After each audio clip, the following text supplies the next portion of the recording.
Good evening. Welcome back to Near Post Flick On. Right, we're going to go straight into it. Raheem Sterling, he's joined Feyenoord, and the question is, what next for Raheem Sterling? Well, I've answered the question because he has. He's joined Feyenoord, and I think it's an interesting one because Raheem Sterling definitely is one of England's most decorated players. I mean, his statistics and his accolades, they speak for itself. And he's been a great servant to the game, in my opinion, anyway. And I just think it's just a shame, really, the way his career's kind of panned out.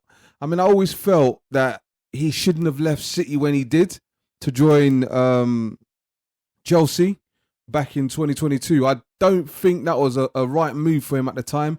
But obviously, you understand why these players make the moves they make. Because obviously he wants consistency and he still feels he's got a lot to offer the game. But for me, I think I would have rathered he stayed at City.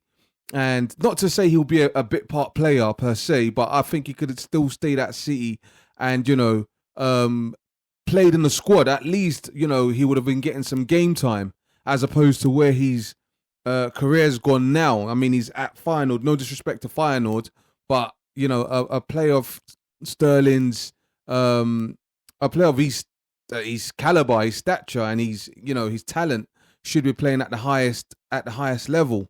And I just think it's a shame. It's a shame. And if you look at his career statistics as well, and some of the clubs that he's played for like the creme de la creme of clubs in the Prem, in English football. So Liverpool 95 appearances, 18 goals.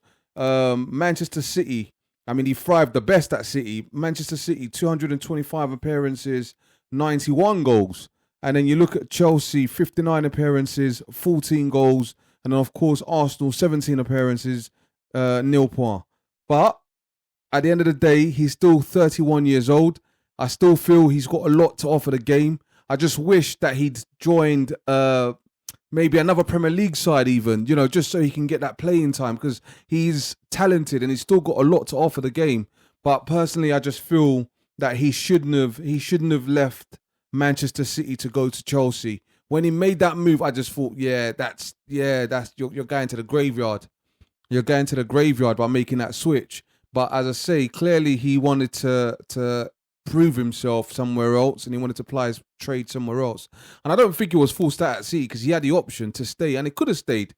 He could have done what, some of the other players did, just play your part in the squad and and just, bow out gracefully, I guess. But no, he chose to go to Chelsea and I don't think it's been the same ever since, to be honest. I don't think it's been the same ever since. Even going to Arsenal on loan, we thought that might revive his career, but it didn't. It probably went from bad to worse, in my opinion. And now he's at Feyenoord. But hopefully he can revive his career at Feyenoord. He can get plenty more game time, plenty more playing time. As I say, he still has the ability. He's not washed. He's only 31 years old. And I still think he's still got plenty in the tank left. And it's just a shame for me personally that he didn't see out his career in Manchester City. That would have done him wonders, I think. He probably would have won a couple more trophies as well.